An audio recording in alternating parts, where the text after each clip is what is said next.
palabra de vida es Jesús. Quisiera leer el texto bíblico que es el motivo de nuestro estudio. Está en el Salmo 23, en el verso 1 al verso 4. Voy a leer en esta versión que se llama Reina Valera Contemporánea. Dice: el Señor es mi pastor, nada me falta. En campos de verdes pastos me hace descansar. Me lleva a arroyos de aguas tranquilas, me infunde nuevas fuerzas y me guía por el camino correcto para hacer honor a su nombre. Aunque deba yo pasar por el valle más sombrío, no temo sufrir daño alguno, porque tú estás conmigo. Con tu vara de pastor me infundes nuevo aliento. Amén. Bueno, pues este es el famosísimo Salmo 23, primera parte. Quisiera analizar esa primera parte en esta ocasión. Tal vez en otra ocasión analice la segunda parte, pero creo que ahorita vale la pena que nos aboquemos a esta parte primera. Y para ello nos vamos a la primera frase. La primera frase dice: el Señor es mi pastor, nada me falta. En las versiones comunes de la Biblia, generalmente en cualquier versión, en la mayoría de ellas, de las antiguas, las más nuevas ya han corregido ese error, en donde dice nada me faltará. De hecho, el Salmo 23 está escrito en futuro, sobre todo estos 4 versos. Y hoy yo les quiero decir que en hebreo el texto no está en futuro, está en imperfecto, que significa que es una acción no terminada, y por eso, como no ha terminado, pues la mandan al futuro. Esa es la manera en que lo traducen, pero en realidad lo que está significando es que la acción que se hace es una acción que tiene lugar en el presente y continúa teniendo lugar. No sabemos hasta cuándo. Entonces, por eso es imperfecto. No es un tiempo perfecto, no sabemos hasta cuándo. Entonces, el Señor es mi pastor, es una labor, es este verbo, y nada me falta. Nada me falta es que nada me falta ahora y nada me seguirá faltando. Entonces, la frase es importante. El Señor es mi pastor. Cuando yo digo el Señor es mi pastor, estoy hablando de que Dios es el dueño del rebaño y que yo soy su oveja, soy parte de ese rebaño. El Salmo 100 dice que nosotros somos ovejas de su prado. Entonces, el primer paso que hay que dar aquí es reconocerme como oveja, y hay que tener la humildad o la fe para decir: yo me reconozco oveja, Señor, y tú eres el pastor. Ahora, este salmo es un salmo muy antiguo, es tan antiguo como estamos hablando de 4,000 años. Entonces, eso significa que lo cantaban o lo recitaban los pastores, los beduinos, mucho antes de David. Lo que hizo David fue hacerlo música, que en aquel tiempo los salmos son musicales, y nos lo compartió. Quizá él también le puso algún agregado, no lo sabemos, pero sí este texto es el salmo más antiguo, de hecho. Es el salmo más antiguo de todos, de los 150, y es un salmo muy bello. Se acostumbra a utilizarlo para los funerales o cosas tristes, pero la verdad es que es una paradoja el salmo, porque tiene cosas en donde nos lleva a lugares de dificultad o lugares difíciles, pero también nos saca a lugares maravillosos. El salmo es muy bonito, tiene mucha profundidad, y valga esto como una introducción al Salmo 23. Entonces, el primer punto aquí es que cuando decimos el Señor es mi pastor, estamos diciendo que Dios, yo lo reconozco como mi pastor y yo me reconozco como oveja. Ahora bien, ¿cómo voy a entender esa frase? Yo les quiero ayudar un poquito porque para que entendamos qué significa esa frase un poquito mejor, hay que pensar como judío. Hay que pensar como si estuviéramos en Israel. Desgraciadamente, bueno, pues es una cultura que tiene una distancia histórica de 3000 años o más, y además con otra lengua que era el hebreo. Entonces eso hace que para nuestro tiempo la cosa se vuelva un poco difícil, pero pues para eso estamos y para eso reflexionamos todos juntos. El Señor es mi pastor nos habla de un pastoreo que debemos de entender cómo es ese pastoreo en Israel. Y para empezar, bueno, algo que llama la atención, y esto se lo diría a las personas, bueno, creo que la mayoría de nosotros no es el caso, pero yo se lo diría a algunos que ponen nacimientos en Navidad, que primero pues ya vayan cambiándole porque los pastores en Israel son mujeres. Entonces, eso es algo muy interesante y además son jovencitas, adolescentes de 14, 15, 17 años. Y ellas son las que se llevan las ovejas. En los tiempos antiguos eran hombres, perdón, pero igual eran muy jóvenes. Se pastorean cabras y se pastorean ovejas. Hoy en día hasta camellos. Pero bueno, el punto es que al llevar las ovejas, las quiero llevar a un contexto de desierto. Miren, para acabar pronto, Israel está ubicado geográficamente en un lugar sumamente desértico, a excepción de la parte costal, es decir, donde está la parte costera de Israel que va a dar al mar, es la parte, digamos, más verde. Fuera de ahí, estamos hablando de 50 kilómetros después, ya todo se vuelve desértico, ¿no? No es un país muy verde que digamos, está lleno tiene tres características: desértico, lleno de piedras y lleno de colinas. Es decir, los caminos van así, suben, bajan, dan vueltas, subes, bajas. La misma ciudad de Jerusalén es pura bajada y subida. Yo estoy sorprendido porque los ancianitos, rabinos y todos los judíos de negro que andan ahí, jaderíes, por más ancianos que estén, y van subiendo, y es pesado y tener que estar sube y baja por toda la vida es un problema. Pero bueno, ellos se acostumbran. Y así andan los pastores, pero en el desierto. Ustedes se salen de Jerusalén y está rumbo al este, está todavía más desértico. Pero no imaginemos un desierto como lleno de dunas y arena, como vemos en las películas, donde se nos hunden las piernas y no hay nada, ¿no? El desierto de Israel, en esta parte de Judea, lo que es que son piedras, tierra y montañas. Entonces, ese es el desierto. Ahora bien, llama la atención que ese precisamente es el lugar teológico por excelencia para el pueblo de Israel en la Biblia, en el Nuevo y en el Antiguo Testamento. Entonces el desierto tiene mucha importancia. Hoy el desierto ha cobrado nueva vida con lo que estamos viviendo. Y por eso estoy yéndome a este salmo.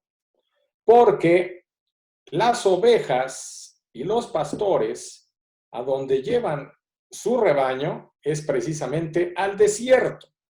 De hecho, ustedes se podrán acordar en Éxodo, cuando Moisés se lleva las ovejas de Yetro, su suegro, se va al desierto con ellos. Y yo siempre me he preguntado, ¿pero por qué? Pues, ¿cómo al desierto? Pues yo me imaginaba las dunas esas y meterlas ahí. Pues, ¿quién va a sobrevivir a eso? ¿Qué van a comer? ¿Arena o piedras? ¿O qué caramba van a comer esas pobres ovejas, no? Y lo peor del caso, este salmo dice que vas pastos verdes o pastos de líquidos. ¿Cuáles pastos? si se las llevan al desierto? ¿Por qué no se las llevan a una zona verde?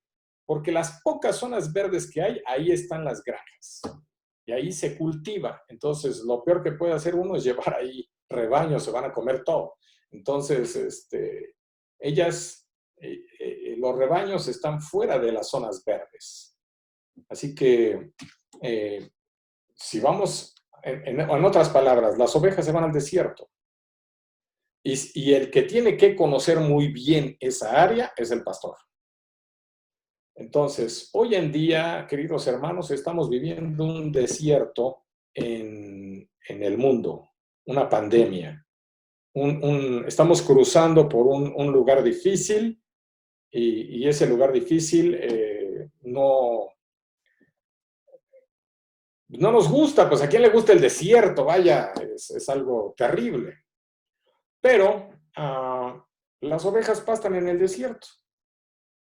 Y ahí se las llevan los pastores.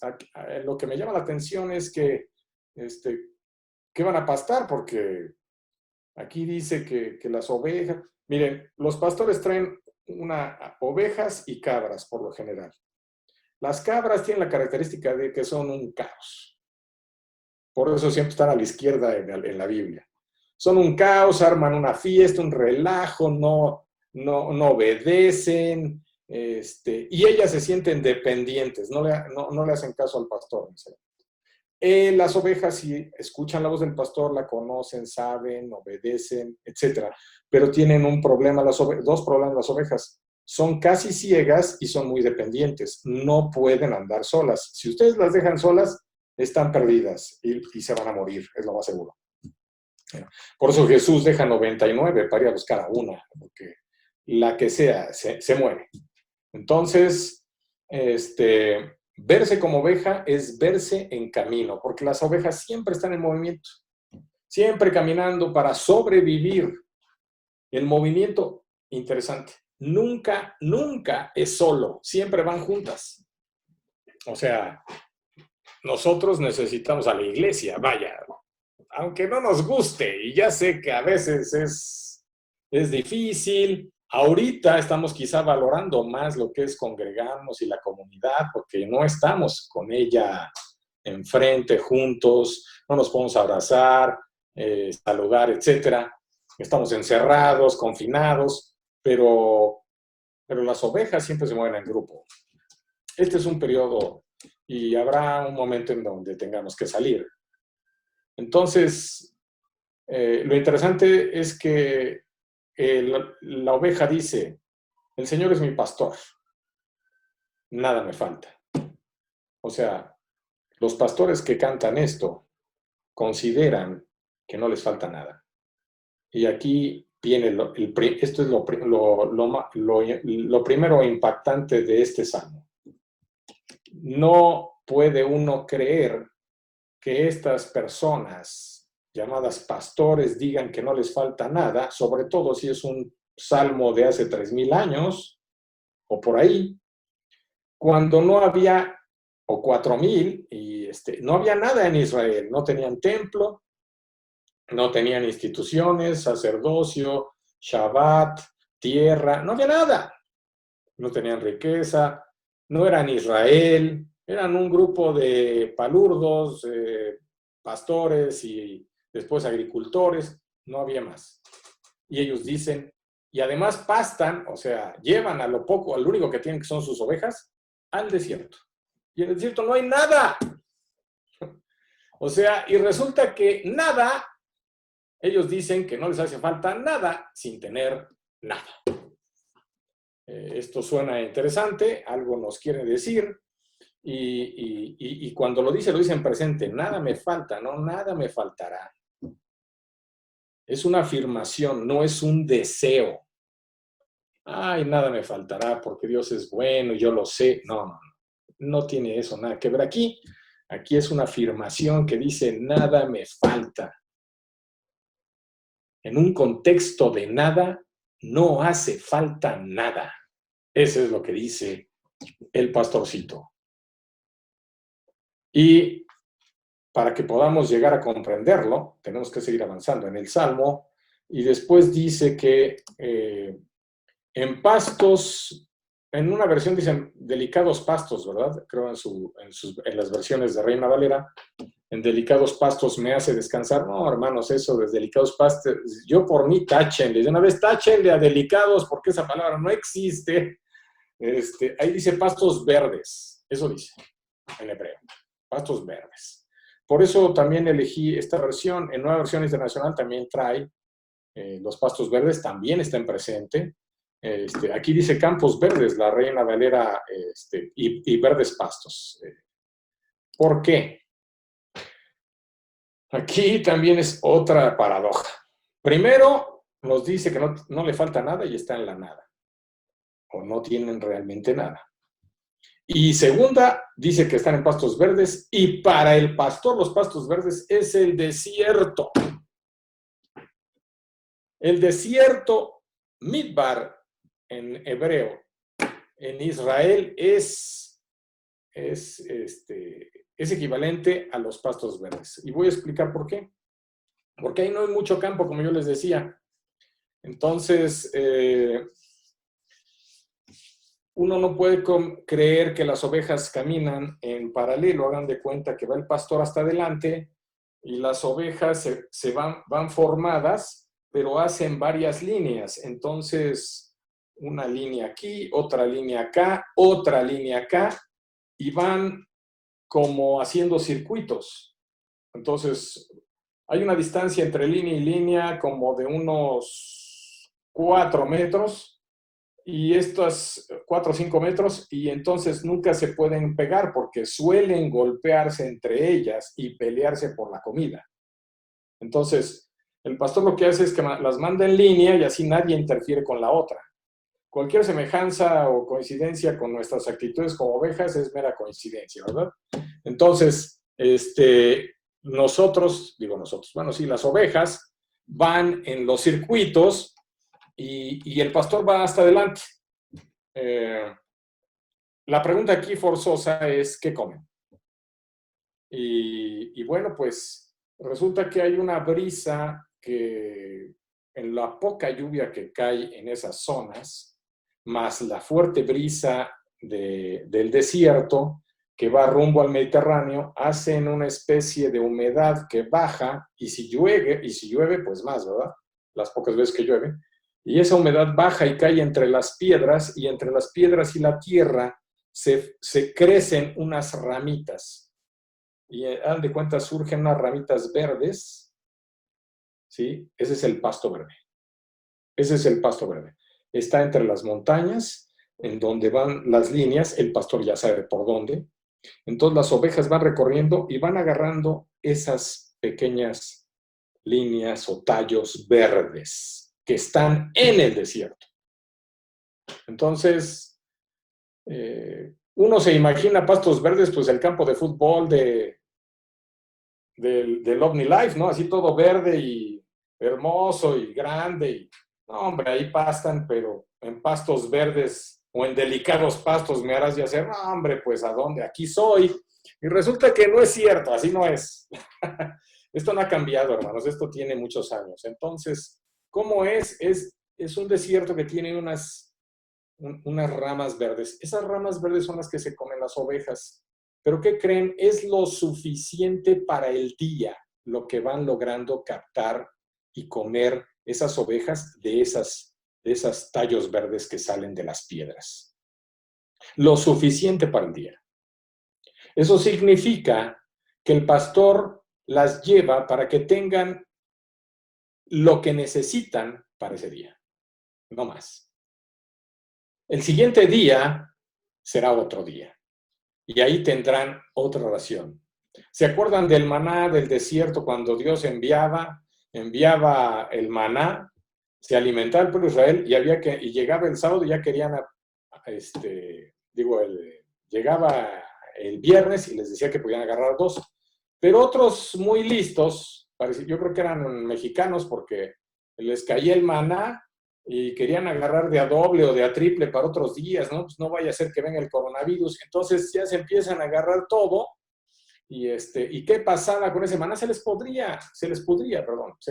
Y entonces lo que nos quiere decir el texto es que Dios nos da lo suficiente, no en exceso, para cada día, y que nosotros debemos de confiar en el día de mañana. O sea, en otras palabras, lo que yo leí de un rabino muy famoso que se llamaba Akiva, de los tiempos después de Jesús. Rabí Akiva, muy famoso allá, decía: la preocupación es tratar con los problemas del mañana con los pastos de hoy. O sea, queremos arreglar el mañana con los pastos de hoy. Y como yo ahorita les vengo diciendo cómo es el pastoreo a nivel diario, entonces nosotros ya estamos pensando, hagan de cuenta que la oveja va comiendo su pastito verde y ya quiere apirañarse, o, perdón la expresión, agandallarse el siguiente día. Entonces, eso no puede, eso no va así. Cosa interesante, porque eso también nos habla de cómo es la vida cristiana. Y también la vida práctica, porque por poca lluvia que caiga, siempre Dios va a proveer, y va a proveer lo suficiente, y tenemos que confiar en eso, y el pastor sabe a dónde nos va a llevar para alimentarnos y darnos lo suficiente, a pesar de que todo se vea desértico.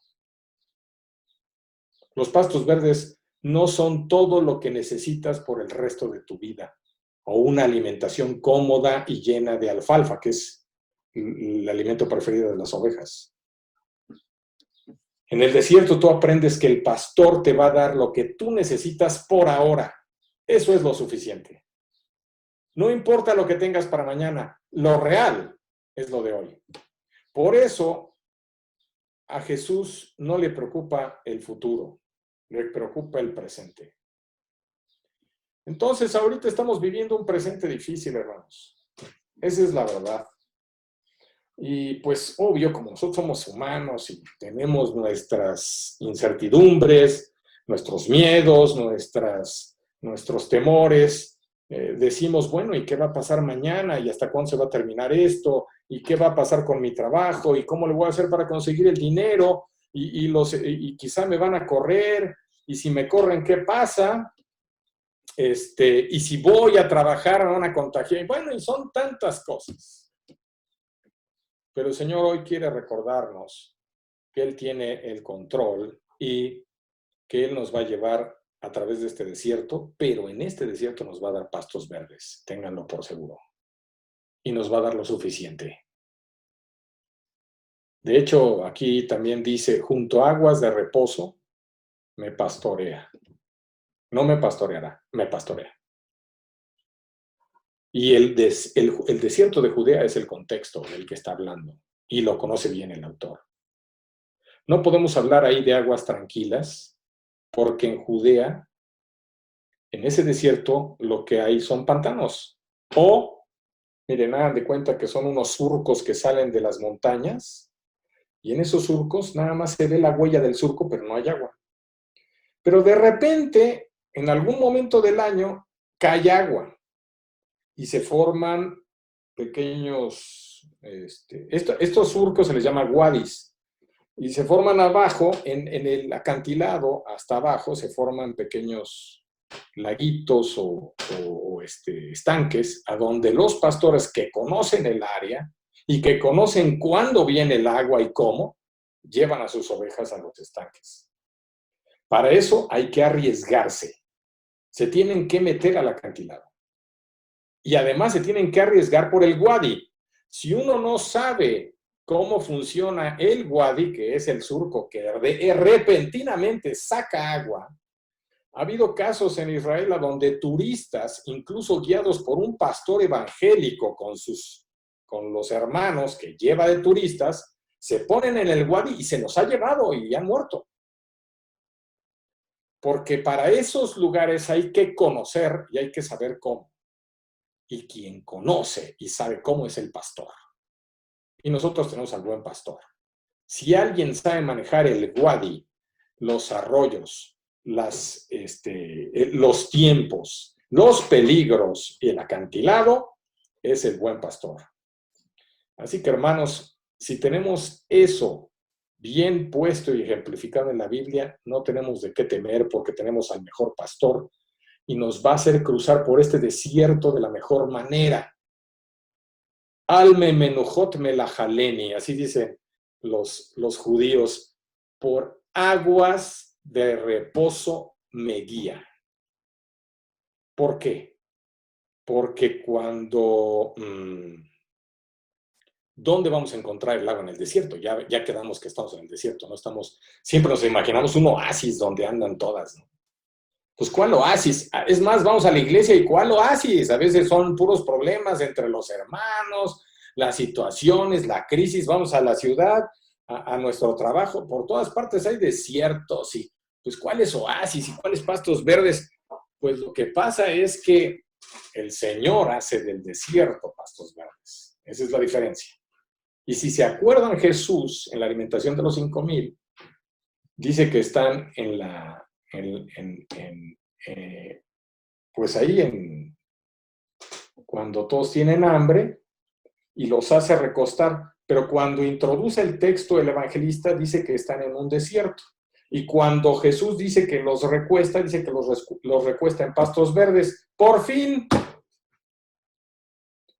pues lo que se refiere es que precisamente, volvemos al mismo punto que aquí, es una zona desértica, pero esa zona desértica se vuelve verde con Jesús. Esa zona desértica tiene lo suficiente de alimento espiritual para mí con Jesucristo. Entonces, es muy escasa el agua ahí, ciertamente. Por ello, las ovejas dependen totalmente del pastor para encontrar el agua. Entonces, en el fondo, hay que ir al fondo. Y ir al fondo, pues, tiene sus riesgos. Si tú no sabes como pastor guiar a tus ovejas hacia el fondo, las vas a matar. Si no sabes dónde está el agua, las vas a matar. Si no sabes dónde están los pastos verdes, las vas a matar. O sea, esto tiene mucho que ver con saber pastorear. Y nosotros como pastores también, los que estamos a veces haciendo esas funciones, pues somos humanos y nos equivocamos, pero Jesús no. Por eso él dice, aquí el salmista, me guía por sendas de justicia, por amor de su nombre. Es decir, y yo nunca entendí este texto así, bien. Tenía la idea y lo explicaba y todo, pero ahora más que nunca se me abrió la idea, porque miren, la palabra para justicia también es rectitud. Y yo decía, bueno, ¿por qué? ¿Qué tiene que ver que las ovejas son guiadas en caminos de rectos o justos?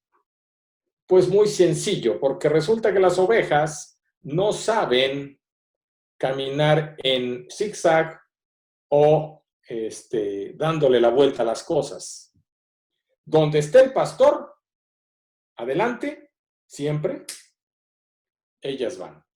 El pastor resulta, y yo dije, no, esto no puede ser, pero hagan de cuenta. El pastor se queda en la noche a acampar con las ovejas.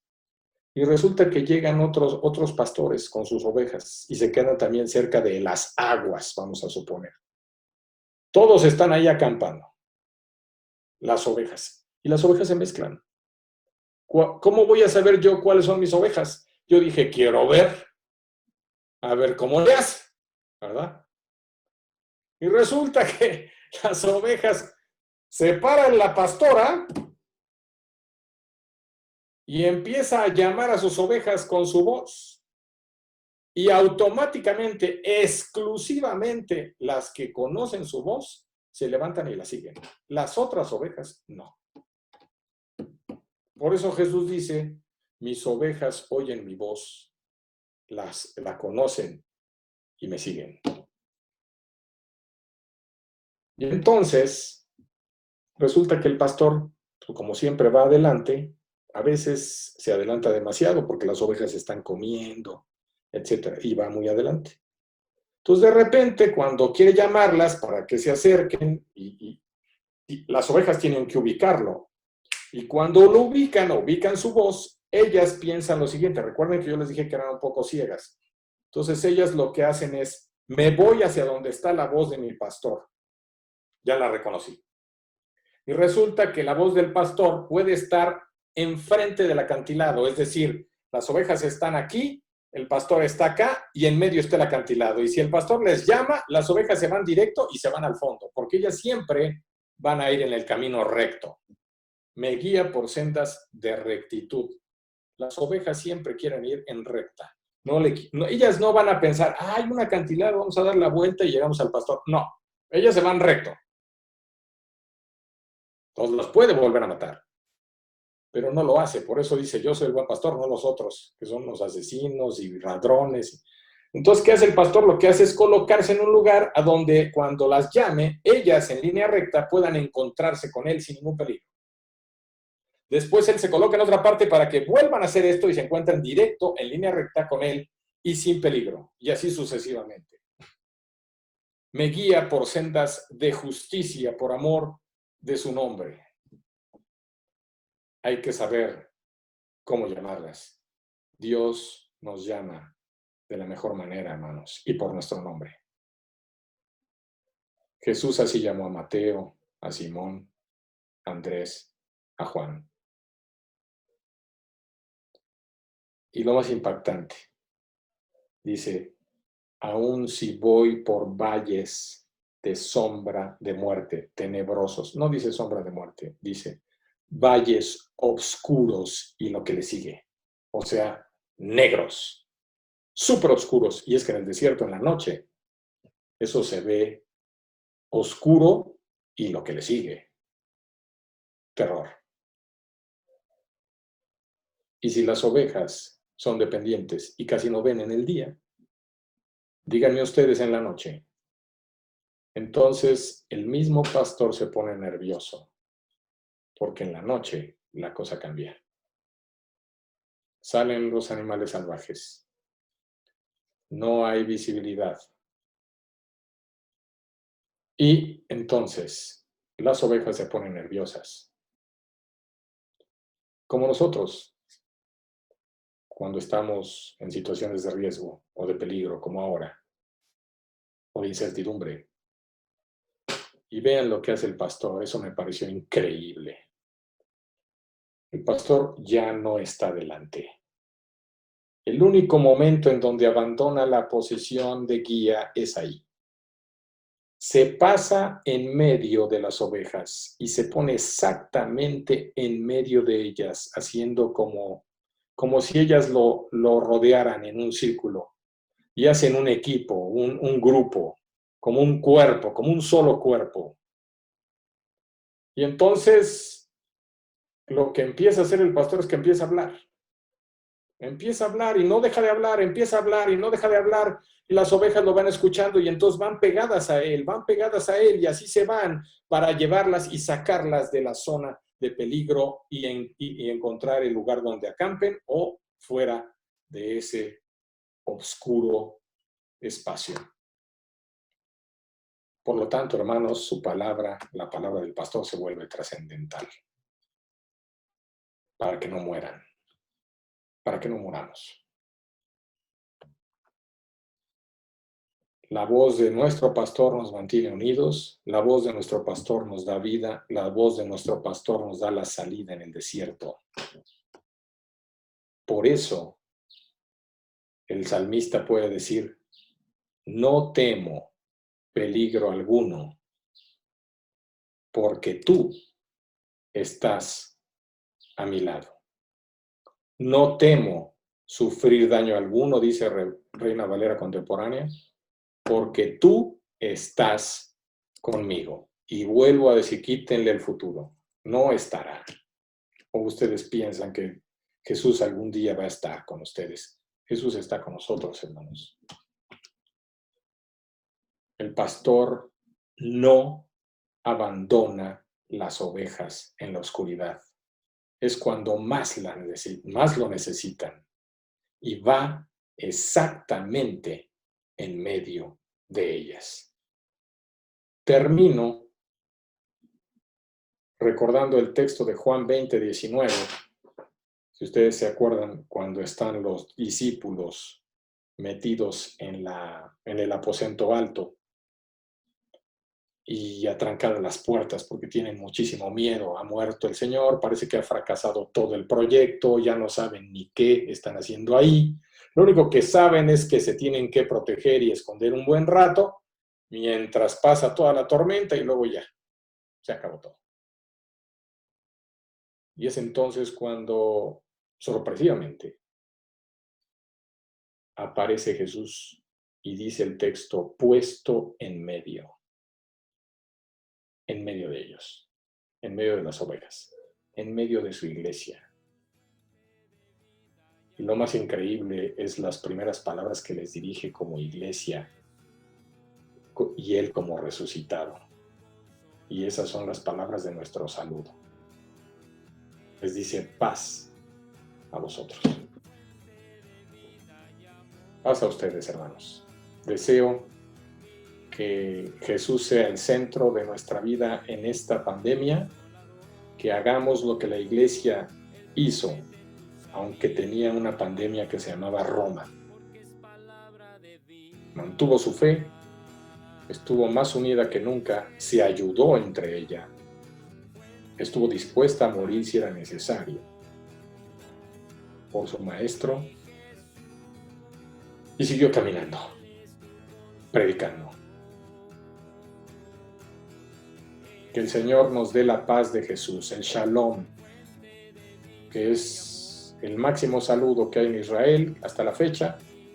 Para decir hola o cómo estás se dice Shalom en hebreo moderno.